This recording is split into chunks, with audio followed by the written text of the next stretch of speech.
Krishna Mataji. Sandhya Mataji, please take the service. ओम नमो भगवते वासुदेवाय। ओम नमो भगवते वासुदेवाय। ओम नमो भगवते वासुदेवाय। नारायणं नमस्कृत्यं नरं चैव नरोत्तमं देवीं सरस्वतीं व्यासं ततो जयमुदीरये। नष्टप्रावेष्वभद्रेषु नित्यं भागवत सेवया भगवतुत्तम श्लोके भक्तिर्भक्ति नैष्टिकी। कृष्णाय वासुदेवाय देवकी नंदनाय च नंदगोपकुमाराय गोविंदाय नमो नमः। गोविंदाय नमो नमः। हरे कृष्ण। थैंक यू माताजी, थैंक यू। तो आज हम कैंटो 1 का चैप्टर 13 श्लोका 23 में प्रवेश करते हैं।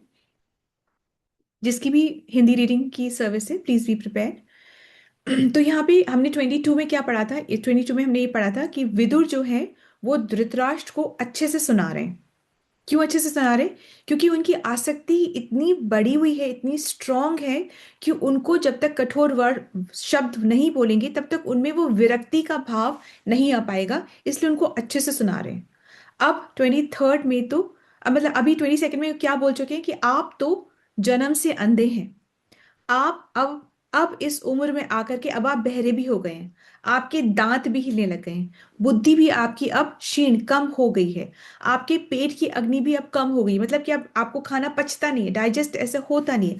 और आपका जो कफ है वो ध्वनि के साथ में आप बाहर आ रहा है, मतलब जैसे ना खड़खड़ करके जो कफ बाहर आता है अब उस तरीके से बाहर आता है। तो अब तो जो है ये मुंह पर कटाक्ष कर रहे हैं कि इतनी कितनी जीने की इच्छा है आपको, मतलब इस तरीके से कहना चाहिए। अभी भी आपको समझ नहीं आ रही है, अब जीने की इच्छा आसक्ति आपको इतनी भरी हुई है।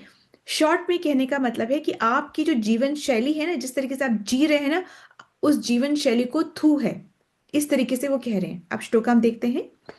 अहो मय्यसि जंतोरा जीविताशा यथा भवान भीमा पवर्जितं पिंडम आदत्ते गृहपालवत्। अहो महीयसि जन्तोर जीविताशा यथा भवान् भीमापवर्जितं पिण्डम् आदत्ते गृहपालवत्। Yes, Mataji, who has a service? हरे कृष्ण। सबको दंडवत प्रणाम। ओ, प्राणी में जीवित रहने की इच्छा कितनी प्रबल होती है। निश्चय ही आप एक घरेलू कुत्ते के जैसे रह रहे हैं और भीम द्वारा ही गई जूठन को खा रहे हैं। थैंक यू माताजी। अहो, अहो मतलब और ओहो मतलब जैसे थोड़ा शोक के साथ बोलते हैं ना, ओहो ओहो ऐसे ऐसे वाला, ओहो ऐसे वाला नहीं, शोक वाला। ओहो मतलब थोड़ा इसमें वो शोक है यहाँ पे, कि कितनी शोक की बात है कि आपकी जीने की इच्छा कितनी प्रबल है। ठीक है, जीविताशा यथा भवान, जीने की इच्छा कितनी ज्यादा प्रबल है। भीमा पवर्जितम पिंडम, कि भीमसेन जो है वो पिंडम मतलब जैसे गोला, जैसे कि भोजन का गोला, मतलब पोर्शन ऑफ फूड जो है ना, तो पिंडम पोर्शन, जो भीम जो है वो आपको झूठा दे रहा है। अब ऐसा नहीं है कि भीम ना झूठा दे रहा है, ऐसा नहीं कि उसने आधा खाया आधा दे रहा है, झूठन दे रहा है, ऐसा नहीं। वो लोग सब बहुत प्यार से रख रहे हैं, पर ऐसा कटाक्ष इसलिए यूज किया जा रहा है जिससे कि उनमें वो विरक्ति की भावना है, वो घृणा है कि मैं कर क्या रहा हूँ, व्हाट एम आई डूइंग, जिससे वो हिल जाए अंदर से और वो सोचे कि मैं क्यों यहाँ पड़ा हुआ हूँ, क्यों अब ना मैं राजा हूँ, मेरे सब पुत्रों को मार दिया गया है, अब मुझे लास्ट स्टेज ऑफ लाइफ में हूँ, तो मुझे आत्म साक्षात्कार के लिए यहाँ से निकल जाना चाहिए। अभी भी उसको लालसा है कि मेरे से अच्छे से रखा जा रहा है, राजा का जैसा मुझे सम्मान दिया जा रहा है, तो इस तरीके से वो इच्छा अभी बनी हुई है। एक बात बताइए कि भीम को ही क्यों बोला जा रहा है कि भीम आपको छूटन दे रहे हैं? भीम की बात ही क्यों है? Why are they only talking about Bheem? Bheem की क्यों भीम बात को ही ज्यादा तकलीफ दे रही दिए थे 2 बार। भी, क्योंकि भीम ने उनके 2 पुत्रों का वध किया था। अच्छा, भीम ने दो नहीं, भीम ने 100 के 100 का अच्छा, ओके। 100 के 100 का एक ही और बड़ी क्रूरता से वध किया था। कोई मतलब बहुत प्यार प्यार से तो मारेगा नहीं किसी को, बहुत ही क्रूरता से किसी की जांघें चीर दी, बहुत क्रूरता से वध किया था भीमसेन ने 100 के 100 पुत्रों का। तो उसी की याद दिला रही कि तुम उसका जूठन खा रहे हो। अब जैसे कि अब वो तो क्या, कितने महान व्यक्तित्व हैं। अभी हमारा ही कोई हमारे इतना बुरा कोई कर दे तो हम उसके हाथ से खाना तो नहीं खा पाएंगे। और ये बात कोई ऐसे छुपी हुई नहीं, इट्स लाइक ये पब्लिक में ये पूरी इंफॉर्मेशन है, सब जानते हैं कि भीमदेव ने जो है, भीमसेन जो है, उन्होंने ऐसा किया है। तो ये बात पूरी पब्लिसाइज्ड है। उस तो इतना भी नहीं कर सकते कि हम उसी जिसने इतना बुरा करा उसी के हाथ से खाना खा रहे हो। पर यहाँ तो इसलिए यहाँ पे बहुत ज्यादा कटाक्ष करके कटु शब्द किए कहे जा रहे हैं कि अब तो कुछ सोच लो, अब तो अपने बारे में कुछ सोच लो। कितनी आ सकती है तुमको, तुम अभी भी राजा, ये इतना आराम ये सब तुम देख रहे हो कि मुझे आराम मिलेगा। आदत्ते ग्रह पालवत, आप जैसे घर में पाले जाने वाले डैश के जैसे आप यहाँ पे हो। तो अब जैसे हमारे घर में पेट्स होते हैं तो ऐसे नहीं कि हम खा खा के झूठा उनको दे रहे हैं, ऐसी बात नहीं है। उनको झूठा नहीं देते हैं, पर यस ऑफ कोर्स कि जो होता है घर से ही वो निकल करके उनको दिया जाता है। तो यहाँ पर वो शब्द यूज हो जाना अपने लिए, इसलिए उनको ये कटु शब्द बोले बोले जा रहे हैं, ठीक है। कहने का तात्पर्य यहाँ पे ये है कि अब ना शरीर साथ दे रहा है, ना आपको सम्मान मिल रहा है। ऐसा नहीं कि सम्मान नहीं मिल रहा है, मिल रहा है, पर वो ऐसे कठोर शब्द बोल रहे हैं कि आपको इस तरीके से रखा जा रहा है जिससे कि उनको विरक्ति आ जाए, ठीक है।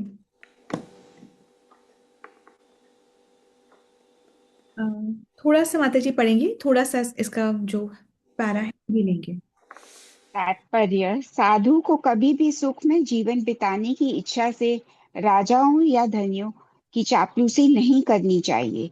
साधु को चाहिए कि वे गृहस्थों को जीवन के कटु सत्य के बारे में बताए, जिससे वे इस भौतिक अस्तित्व के संकटपूर्ण अनिश्चित जीवन के विषय में सचेत हो सके। ठीक है माता महाराज धृतराष्ट्र। जी, माता जी यहाँ रुकते हैं। एक्चुअली में जो साधु जन, जो ब्रह्मचारी, जो सन्यासी, जो ये जो ब्राह्मण लोग, इनका कर्तव्य क्या है, वैसे ये विरक्ति का जीवन जीते हैं। मतलब जितना उनको दान में भी मिलता है उसमें से भी उन्हें जितनी जरूरत होती है उतना ही रख करके बाकी का जो एक्स्ट्रा है उनको आगे फॉरवर्ड दान में दे देना चाहिए। उनको अपने लिए होर्डिंग नहीं करनी चाहिए, वन। सेकंड, जो ब्राह्मण है, जो साधु जन है, ये गृहस्थों के घर में उतनी ही देर रुकते हैं जितनी देर आपको गाय होने में लगती है। मतलब कितना, ½ एन आवर, 45 मिनट्स, इतनी देर ही रुकना चाहिए। उससे ज्यादा ब्राह्मणों को गृहस्थों के घरों में नहीं रुकना चाहिए। क्यों नहीं रुकना चाहिए? क्योंकि कभी ना कभी, कहीं ना कहीं, पता नहीं कब कैसे उन्हें भी वो आसक्ति आ जाए कि हमें भी ये वैभव चाहिए, हमें भी ये ऐसा परिवार चाहिए। तो फिर वो अपने पथ से पथ भ्रष्ट हो जाएंगे, नंबर वन। नंबर टू क्या होता है, जब वो आते हैं, जब ब्राह्मण लोग घर में, गृहस्थों के घर में आते हैं, तो उन्हें क्या करना चाहिए? उन्हें चापलूसी वाली बातें नहीं करनी चाहिए, पॉलिटिक्स डिस्कस नहीं करना चाहिए, बिजनेस के बारे में बात नहीं करनी चाहिए। उनको क्या बारे में बात करनी चाहिए कि जो जो होस्ट है, जो गृहस्थ है, उसकी शुद्धिकरण के लिए क्या रास्ता उचित है, उसके बारे में चर्चा करनी चाहिए। Is that okay? तो ये करना चाहिए। अब हम आगे थोड़ा सा बढ़ जाते हैं माता जी। इसकी ये बहुत इजी है, अगर आप पढ़ेंगे तो आपको भी समझ आएगा। This is one point that I wanted to speak, ठीक है। अब कहना के तात्पर्य यह है कि आत्म साक्षात के लिए गृहस्थों को कमाना चाहिए। इसका क्या मतलब हुआ? इसका ये मतलब हुआ ये कि हमें सोचना चाहिए कि जो हम कमा रहे हैं, क्या उससे हमारा आत्म साक्षात्कार हो पा रहा है, कि हम सिर्फ बंधन में बंध रहे हैं। ठीक है, डू वी अंडरस्टैंड दिस? कि क्या हमारा कमाया हुआ धन हमें और आसक्ति में, अटैचमेंट में बांध रहा है, या उससे, क्योंकि हमें भी घर चाहिए, हम भक्ति सड़क पे बैठ के नहीं कर सकते। तो कमाओ वो कि आप एक सिक्योर्ड लाइफस्टाइल और लिविंग अपने लिए और अपने अपनों के लिए कर सको। ठीक है, क्योंकि हमें भी पूजा भक्ति करने के लिए सेफ स्पेस चाहिए, इंटेलिजेंस चाहिए, इसलिए पढ़ना जरूरी है। ठीक है, अ, अपने आप को पढ़ाना, अपने आप को सक्षम बनाना, एम्पावर करना बहुत जरूरी है। ठीक है, तो इसलिए हमको ये सोचना चाहिए। और एक्चुअली में ये पता होना बहुत जरूरी कि जो मनुष्य जीवन जो है ये बहुत विरला है। कितना विरला है, एक एग्जाम्पल ये बताया जाता है कि सपोजिंग एक जैसे वेयर हाउस, स्टोर हाउस है, उसमें चावल रखे हुए हैं, बहुत टनों टन चावल वहां रखे हैं।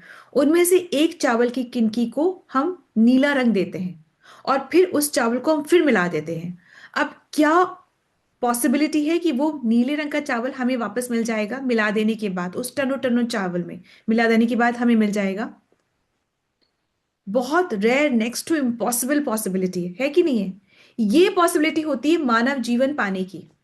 और उस रेयर से भी रेयर पॉसिबिलिटी में कितने लोग हैं जो कि समझ पा रहे हैं कि भक्ति करनी है, और क्या भक्ति होती है ये कितने समझ पा रहे हैं, और कैसे करनी ये कितने समझ पा रहे हैं, और समझ कर भी कितने कर पा रहे हैं, वो कितने कर पा रहे हैं।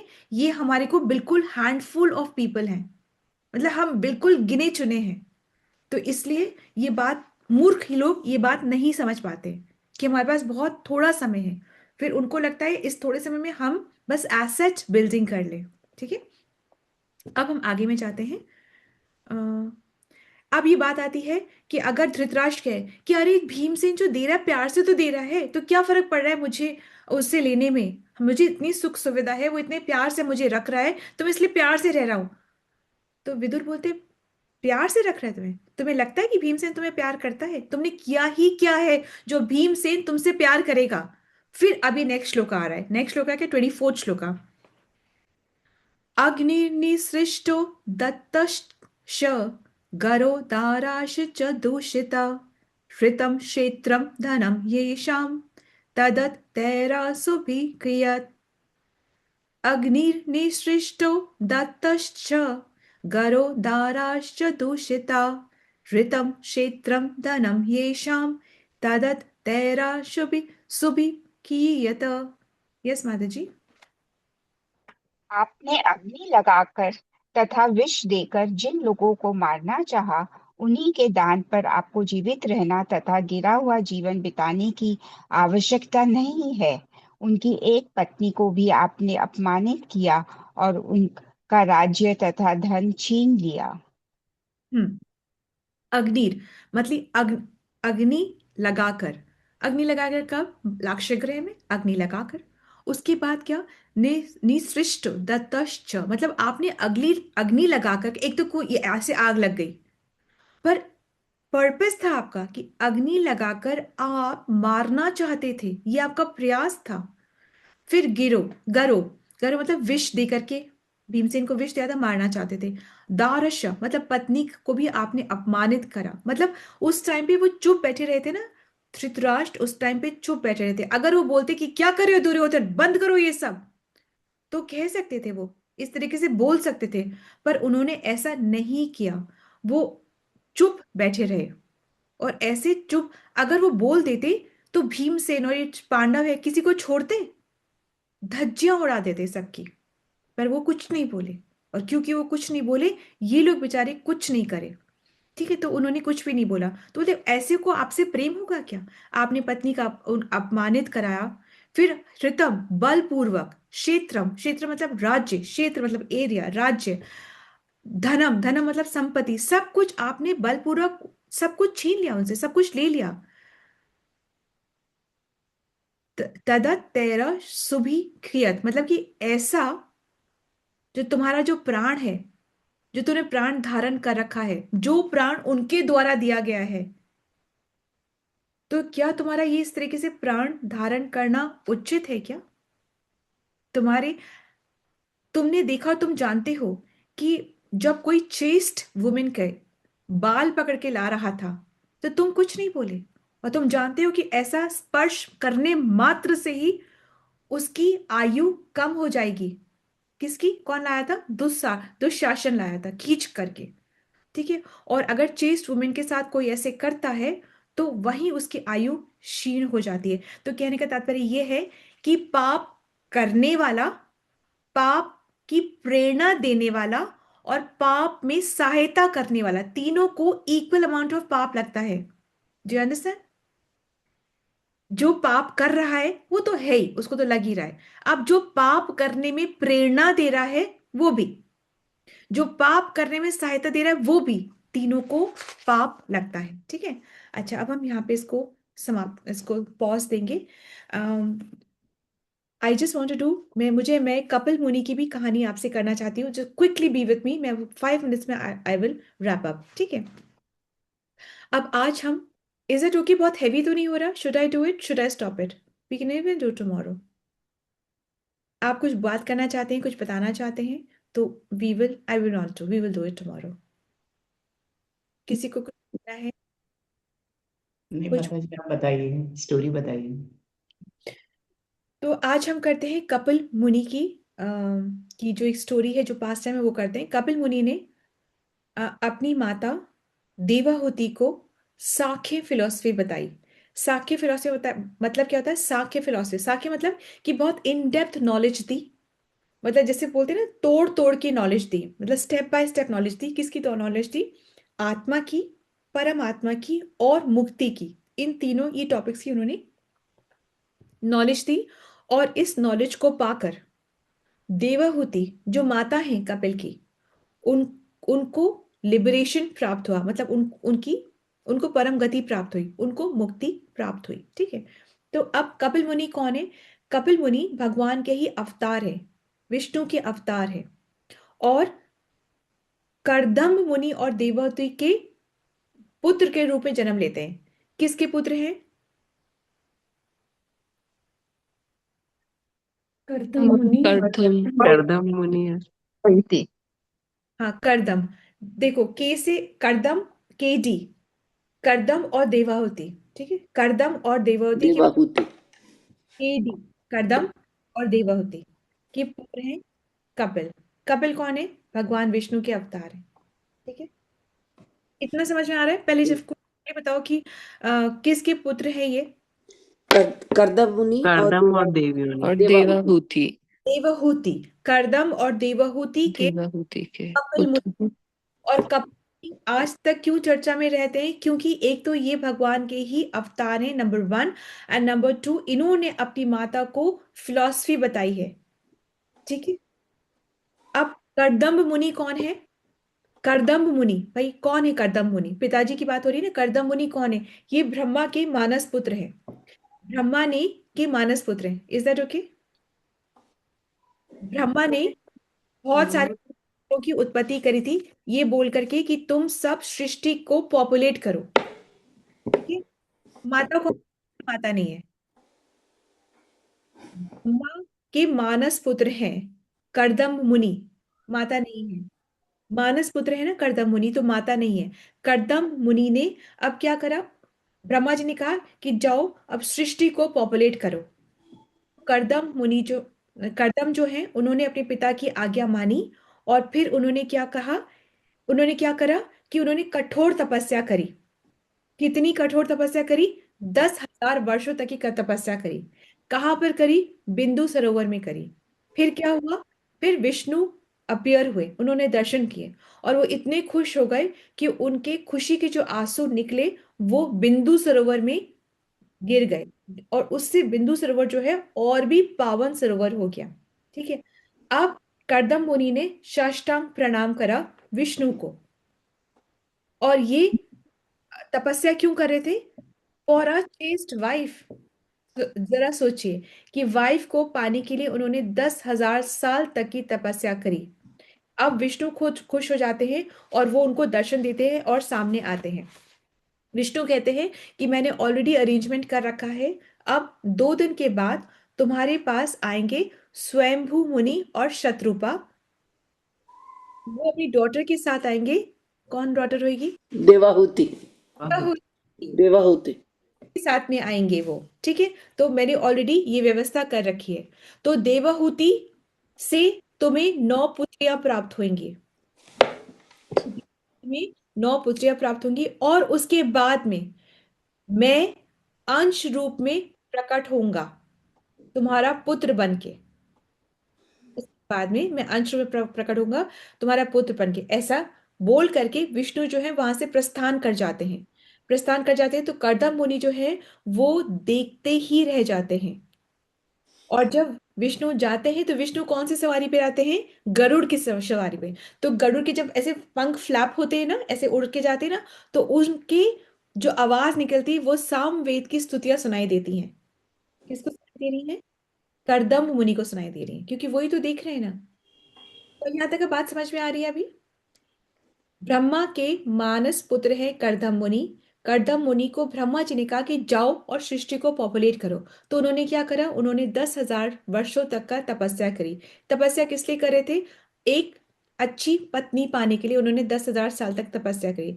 जब उन्होंने तपस्या उनकी पूर्ण हुई तो विष्णु ने अब उनको दर्शन दिए और उन्होंने कहा मैंने अरेंजमेंट किया हुआ है, and Devahuti is the correct wife for you. और देवहूति कौन है? स्वयंभू मुनि और शत्रुपा की बेटी है।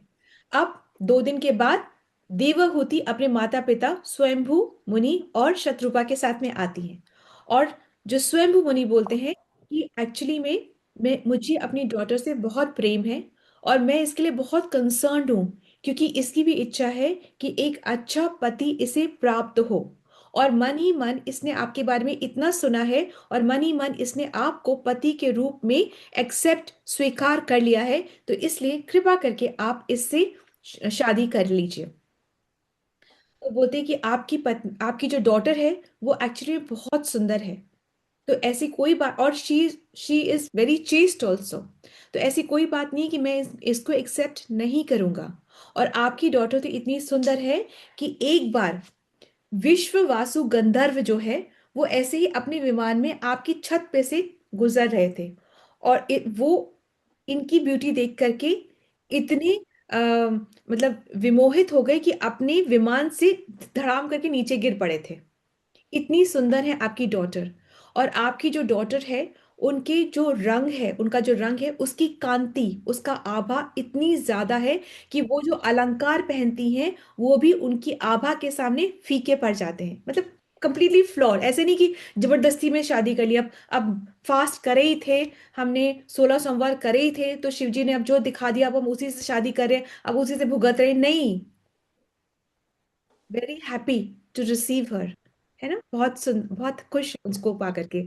तो करदम भी कुछ कम नहीं थे। करदम मुनि भी अखंड ब्रह्मचर्य थे।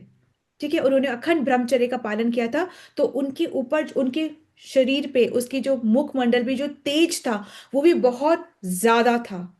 एक बात तो तेज इसलिए भी था और मुख इतना सुंदर इसलिए भी था क्योंकि उस मुख ने भगवान विष्णु के दर्शन कर रखे थे, इस वजह से भी इतना तेज आभा थी उनकी। और दूसरा, उनकी कद काठी भी बहुत सुंदर। ठीक है, तो अब पेरेंट्स बहुत खुश हो जाते हैं कि इतना अच्छा हमें तो सन इन लॉ मिल गया। तो पेरेंट्स कौन है? शतरूपा और स्वयंभू मुनि दोनों बहुत ज्यादा खुश हो जाते हैं कि Devahuti has got a right husband. तो अब वो उसको बहुत सारे गिफ्ट्स देते हैं, पर मन तो उदास हो ही जाता है क्योंकि बेटी से बहुत प्रेम है। तो उदास मन हो जाता है, खुश भी है उदास भी है। फिर वो वहां से चले जाते हैं। अब क्या होता है? देवहूति, उसका स्वभाव बहुत मधुर वचन उसके, और स्वभाव कैसा कि इंद्रियों का बहुत सुंदर कंट्रोल, इंद्रिय कंट्रोल में स्वभाव बहुत अच्छा, और वाणी बहुत ज्यादा मधुर। और तो और जो लोभ होता है, जो दंभ होता है, जो अहंकार होता है, द्वेष होता है, इन सब का वो ऑलरेडी परित्याग कर चुकी थी। ठीक है, अब क्या करती थी? वो पति की सेवा में मग्न रहती थी और पति की सेवा को ही अपना परम धर्म मानती थी। अब ये बात सोचने की, पति भी कौन है? कोई ऐसे ही नहीं है, पति भी परम वैष्णव है। तो एक्चुअली वैदिक कल्चर में अगर पति परम वैष्णव है तो पत्नी का धर्म क्या है? पति की सेवा, और करी तो फिर उसका वहीं पर उद्धार हो जाता है। तो अब वो पति भी जो है वो भी परम वैष्णव है, तो उनकी अब अपना ध्यान बिल्कुल ही रख रही थी। उसके बाल बड़े बड़े हो जाते हैं, जटाओं वाले हो जाते हैं, शरीर में मिट्टी की परत जम जाती है, दुर्बल हो जाती है, क्षीण हो जाती है। ऐसा देख करके ऐसा देख करके जो उसके पति जो होते हैं वो उसको बोलते हैं कि तुमने अपने शरीर का बिल्कुल भी ध्यान नहीं रखा है। तुमने मेरी सेवा की उससे मैं बहुत प्रसन्न हूँ, पर तुम्हें अपने शरीर का भी ध्यान रखना चाहिए। तुमने मुझे प्रसन्न करने को ही अपना कठोर व्रत मान लिया। उस व्रत से मैं बहुत प्रसन्न हूँ। अब तुम बताओ कि मैं तुम्हें तुम्हारे लिए क्या कर सकता हूँ। बहुत प्यार से उन्होंने पूछा, what can I do for you. तो उन्होंने कहा कि मुझे एक पुत्र चाहिए, ऐसा पुत्र चाहिए जो कि मेरी मुक्ति का कारण बन सके। ऐसा पुत्र मुझे चाहिए, पर पुत्र पाने से पहले मेरा जो शरीर इतना दुर्बल हो गया है ना, मुझे अपने शरीर को ठीक करना है, हेल्दी बनाना है अपनी बॉडी को। और मुझे एक घर भी चाहिए जहां पर हम पुत्र की परवरिश अच्छे से कर सके। तो उन्होंने कहा ओके, डन। ऐसा करो, तुम बिंदु सरोवर में एक बार स्नान कर लो, ठीक है। और उसके बाद में तुम्हारे पास एक विमान आएगा, विमान तुमको उड़न महल में लेकर आएगा। उन्होंने एक उड़ता हुआ महल बनाया था, ठीक है। तो उनको ट्रैवल करने की जरूरत नहीं, बैठे बैठे घर में कहीं से भी कहीं वो पहुंच जाए। तो ऐसा उन्होंने विमान बनाया। जैसे ही देववती बिंदु सरोवर में स्नान के लिए उतरती हैं, तो वहां पर हजारों हजारों की संख्या में कन्याएं जो होती हैं, वो वेट कर रही होती है और कहती है कि हम आपकी दासी हैं, हमें हम आपकी सेवा के लिए बहुत इंतजार में थे। और फिर वो से परफ्यूम्ड ऑयल्स हैं और डेकोरेट करती हैं और बहुत उनकी सेवा करती हैं। ये देख करके देववती बहुत ज्यादा विस्मित हो जाती है कि कितना दबदबा है मेरे हस्बैंड का भी। देखो कि कहीं कुछ दिखाते नहीं और कहीं पर देखो कि मेरी सेवा में इतना सब कुछ प्रस्तुत कर दिया। ऐसा सोच करके जो अपने पति के बारे में सोच ही रहे थे, प्रति वहां पे प्रस्तुत हो जाते। और फिर दोनों जने उस उड़न महल में चले जाते। विमान आता है, विमान में वो उड़न महल में वो चले जाते हैं। और फिर वो उड़न महल जो होता है बहुत सुंदर होता है, हीरे मोती से जड़ा हुआ होता है। अब वो उड़न महल में भ्रमण करते रहते हैं, एक दो घंटा नहीं, 100 साल तक, 100 ईयर्स तक वो भ्रमण करते हैं। और फिर वो 100 ईयर्स बिल्कुल क्षणों में वो बीत बीत जाता है। फिर उनकी 9 पुत्रियां होती हैं, मतलब one by one after what ever time 9 पुत्रियां होती हैं। 9 पुत्रियां होने के बाद ये उन्होंने वचन दिया था कि जब तुम्हारे पुत्र हो जाएगा उसके बाद मैं संन्यास ले लूंगा, संन्यास आश्रम में मैं चला जाऊंगा। ऐसा उन्होंने पहले ही वचन दे दिया था। तो अब देवभूति कहती है कि हमारी 9 पुत्रियां हो गई हैं और पुत्रियां अपने अपने घर को चली जाएंगी। और मैंने भी इतने सालों में आपसे कोई कुछ बात सीखी ही नहीं है कि आत्मा साक्षात कैसे करूं, भक्ति क्या करूं, किसकी करूं, मैंने आपसे कुछ बात नहीं सीखी है। तो मेरा क्या होगा। इसलिए मुझे पुत्र की प्राप्ति चाहिए, मुझे मतलब आई वॉन्ट अ सन जो कि मुझे मुक्ति प्रदान कर सके। मैं आपसे कुछ सीखा नहीं, लड़कियां अपने अपने घर चली जाएंगी, तो मेरा क्या होगा। तो कर्दम मुनि कहते हैं कि हे राजकुमारी, बिल्कुल भी निराश मत हो। शीघ्र ही भगवान तुम्हारे गर्भ में प्रवेश करेंगे और तुम्हारे पुत्र बनेंगे। और तुम्हारा यश वो युगों तक फैलेगा। देखो ना, हम कब बात कर रहे हैं, ये कब की बात है और हम कब अभी भी उनकी बात कर रहे हैं, ठीक है। और चारों तरफ फैलेगा। और जो दिव्य ज्ञान है उससे बहुतों का भला होएगा। और इस दिव्य ज्ञान को प्राप्त करके तुम्हारी भी जो आसक्ति की जो गांठें हैं, अटैचमेंट्स होती है ना, इधर भी अटैचमेंट उधर भी, वो सब खुल जाएगा। वो सारी गांठें खुल जाएंगी। तो वो अपने हस्बैंड की तरफ देखती है और फिर हस्बैंड उनको कहते हैं कि तुम अब सिर्फ और सिर्फ तपस्या और भक्ति में लग जाओ। फिर एक लंबी तपस्या के बाद, यूं ही नहीं, एक लंबी तपस्या के बाद में कर्दम्ब के वीर्य से देवहूति के गर्भ में भगवान का प्रवेश होता है। और फिर ब्रह्मा जी आते हैं, वो धन्यवाद देते हैं अपने पुत्र करदम्ब का और कहते हैं मैंने तुमसे जैसा कहा था तुमने वैसा ही बिल्कुल बहुत अच्छी तरीके से कराया। अब ऐसा करो कि तुम्हारी जो पुत्रियां जो हैं वो भी बहुत ही चेस्ट और सती और अच्छी हैं, इनकी भी तुम पहले शादी करो। तो फिर इनकी भी शादी होती है। अनुसुईया की शादी होती है अत्रि से, कला की शादी होती है मरीचि से, श्रद्धा की शादी होती है अंगीरा से, हवीर भू की शादी होती है पुलस्त्य से, गति की शादी होती है पुलहा, क्रिया की शादी होती है कृतु से, अरिर अरुंधति की शादी होती है वशिष्ठ से, शांति की शादी होती है अथर्वा से, नयना की शादी होती है भृगु से। इन सब की शादी हो जाती है। और फिर इनके पुत्र भी होता है। और पुत्र के होते ही पुत्र का क्या नाम होता है। कपिल। कपिल। कपिल। कपिल मुनि कपिल। तो भगवान का अंश, वो पुत्र के होने के बाद ही जो कर्दम्ब मुनि होते हैं वो सन्यास के लिए चले जाते हैं एज कमिटेड। ठीक। अब ऐसा क्यों, भगवान घर में भगवान आए और ये सन्यास ले चले गए, ऐसा क्यों? तो ऐसा इसलिए है क्योंकि इन्होंने प्री कमिट कर दिया था वन। और वैदिक लाइफ है ही ऐसी कि लास्ट में आपको सन्यास आश्रम में जाना है, परंतु कलयुग में जंगल में जाने की जरूरत नहीं होती है, परंतु चेतना ऐसी है कि वो सन्यास आश्रम की जैसी हो। ठीक है, कि इस लास्ट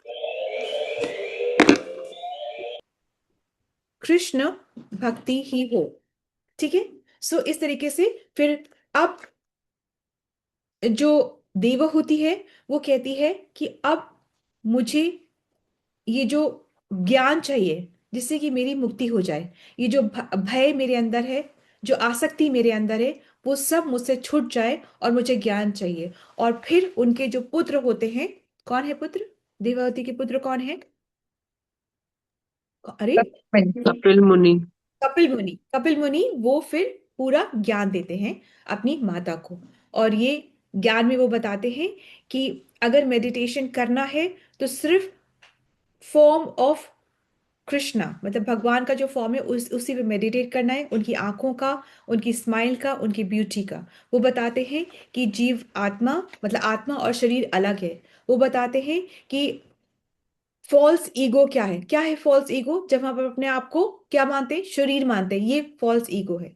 और इस फॉल्स ईगो की वजह से ही हमें आसक्ति होती है। आसक्ति ही बंधन का कारण होती है। हमें क्या करना है? हमें प्रेम से सेवा करनी है, हमें भक्ति करनी। भक्ति क्या है? प्रेम से की गई सेवा है। उससे क्या होगा? उससे peace, happiness and love for Krishna. ठीक है। ये सब सुनने के बाद में जो प्योर डिवोटी होता है उसका हृदय में बहुत कंपैशन होता है। ठीक है। ऐसा नहीं कि घड़ी घड़ी में अपने राइट्स के लिए वो लड़ना शुरू कर दे, नहीं। वो बहुत पीसफुल होता है, बहुत हम्बल होता है, एंड उसको ईर्ष्या नहीं होती, और वो सब में भगवान को देखता है। ठीक है। तो ये कुछ कुछ है फिर देववती ने उसको बहुत श्रद्धा से सुना और फिर उनको परम गति प्राप्त हुई। ठीक है। So Hare Krishna, this is a story. Thank you for staying with me. Today is a very auspicious day. जितना आप लगा सके उतना अपना समय भगवान के समीप लगाइए, चांटिंग इंक्रीज करिए और रीडिंग करिए। ठीक है। आज के दिन बस ऐसे ही। ठीक। हरे कृष्ण माता जी। माता जी, वो कौन सा कपल था जिन्होंने मिलके तपस्या की थी और भगवान जी से कहा था कि आपके जैसा पुत्र चाहिए, तो फिर उन्होंने कहा था कि मैं, हमारे जैसा नहीं, मैं खुद ही आऊंगा। वो कौन सा कपल था फिर? ये कपिल मुनि। ऋषभ देव का भी ऐसे ही है। ये कपिल मुनि, इन्हीं ये दोनों ने तपस्या करी। करदम ठीक है। होती तो देवती को पहले तो खाली करदम भी करते रहते थे ना, देवती तो बेचारी उन्हीं को सर्व करती रहती थी। अभी क्या बोला? दोनों जने, मैं भी वो तो कर ही रहे थे, उनकी वाइफ ने भी तपस्या करी। ठीक है माता जी। थैंक यू माता जी। फिर भगवान ने कहा मेरे जैसा तो कोई नहीं है, मैं ही आऊंगा। यस, बहुत सारे माता जी, देवकी एंड वासुदेव भी हैं। ये फिर 3 जन्मों तक ये तो आते रहे थे। एब्सोल्युटली माता जी। ठीक है। थैंक यू माता जी, थैंक यू। हरे कृष्णा। और लेट्स मूव ऑन टू मंगल ध्वनि क्विकली। हरे कृष्णा, सभी को दंडवत प्रणाम। मंगल ध्वनि। जय ओम विष्णु पादाय डिवाइन ग्रेस एसी भक्ति वेदांत स्वामी शीला प्रभुपाद की जय। नामाचार्य भक्ति सिद्धांत सरस्वती ठाकुर गोस्वामी महाराज की जय। अनंत कोटि वैष्णव वृंद की जय। नामाचार्य शील हरिदास ठाकुर की जय। श्री श्री राधा माधव की जय। श्री पंच तत्व की जय। श्री जगन्नाथ सुभद्रा बलदेव की जय। श्री प्रहलाद नरसिंह भगवान की जय। श्री तुलसी महारानी की जय। श्री पतित पावन गौर निताय की जय। श्री गौर निताय प्रेमानंद हरि हरि बोल। All glories to assembled devotees. Hari Hari Bol. All glories to Sri Guru and Gauranga. Hare Krishna. All glories to Srila Prabhupada. Hare Krishna. प्रेम से कहो श्री कृष्ण चैतन्य प्रभु नित्यानंदा। श्री अद्वैत गदाधर शिवासादि गौर भक्त वृंदा। राधा कृष्ण गोप गोपीनाथ राधा कुंड श्याम कुंड गिरि गोवर्धन ब्रजभूमि वृंदावन धाम चंद्रोदय मायापुर नवदीप धाम की जय। राम सीता लक्ष्मण हनुमान की जय। गंगा माई यमुना माई की जय। ट्रांसीडेंटल बुक डिस्ट्रीब्यूशन की जय। महाप्रसादम की जय। हरि नाम संकीर्तन की जय। वांछा कल्प तरुभ्यश्च कृपा सिंधु एव च पतितानां पावनेभ्यो वैष्णवेभ्यो नमो नमः। हरे कृष्ण माता जी, thank you for the save. From let's all join our hands and pray to Krishna and seek his blessings so that we can all become sincere devotees and do our chanting offenselessly. Hare Krishna. Let's all join our hands and pray to Krishna and seek his blessings to bless all those who are suffering from any kind of ailments to recover faster. Hare Krishna. Let's all join our hands and pray to Krishna and seek his blessings for the strength that we need for our spiritual growth. Hare Krishna, Krishna Krishna, Hare Hare, Hare Rama. Also, today is Veena Mataji's anniversary. So let's all sincerely join our hands and pray for Veena Mataji and her loving Prabhuji so that both of them, with complete compassion, surrender, sincerity, and love in their hearts for Krishna, serve along with their loved ones the lotus feet of Krishna.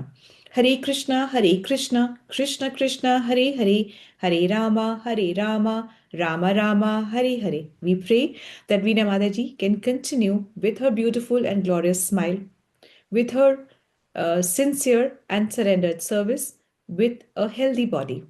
Hare Krishna. Thank you, Mataji. Thank you. Have a beautiful Krishna conscious married life ahead of you. हरे कृष्ण माता जी, आज बेटी का birthday है, वो मेरे साथी है, उर्वी का नाम है माता जी, उर्वी का नाम है। हरे Krishna. Hare Krishna, Mataji. I'll just spotlight him. Let's all join hands. शुभकामनाएं हाँ वीना जी, माता जी, आपको बहुत बहुत शुभकामनाएं। Let's all join our hands and pray for Urvika for a very glorious and beautiful Krishna conscious life. May Urvika, along with her family, fulfill her dreams, serve the feet of and may she find the purpose of her life and serve the lotus feet of Krishna. Hare Rama, Hare Rama, Ram Ram Rama. Ram The love of your life, the partner soon, so that together you can be a divine couple and serve the lotus feet of बोलो बेटा, thank you. Thank you so much. Hare Krishna माता जी। Hare please Krishna. बोल थोड़ा। Thank you, everyone. Hare Krishna consciousness birthday beta. God bless thank you you. So much, thank you. Birthday. Congratulations, Veena Mata. Poorvika को भी बहुत बहुत Congratulations, शुभकामनाएं, birthday की बहुत बहुत थैंक शुभकामनाएं। यू। आज ही बात Happy है। Happy birthday, birthday. happy birthday, dear. बहुत बहुत Happy शुभकामनाएं birthday, बेटा। beta. Thank you. Happy birthday, Urvika, and happy thank anniversary, you. Veena Mataji. Veena Thank माता जी, आपको बहुत शुभकामनाएं आज हैप्पी के शुभ दिन की। Happy thank you. anniversary, Veena Mataji. Thank you. आशा माता जी, आपको आपकी जी। बिटिया के जन्मदिन की बहुत मुबारक हो। खुश रहे, सब खुश रहे। Thank you. Thank Hare you. Krishna. Hare Krishna. धन्यवाद, प्रणाम माता जी, धन्यवाद, प्रणाम। Hare Krishna, Dhamma Pranam. हरे कृष्णा। वीना माता जी, आपको शादी की सालगिरह की मुबारकबाद। Thank you, ji. Hare Krishna. Hare Krishna. Hare Krishna. Hare Krishna Mataji, happy anniversary. Thank you. Hare Hare Krishna. Krishna, Mataji. Happy anniversary. Hare Krishna. Hare Krishna. धन्यवाद प्रणाम। And कोई प्रसाद बनाएं, खाएं और सब वितरण करें। Thank you. Hare Krishna. Hare Krishna.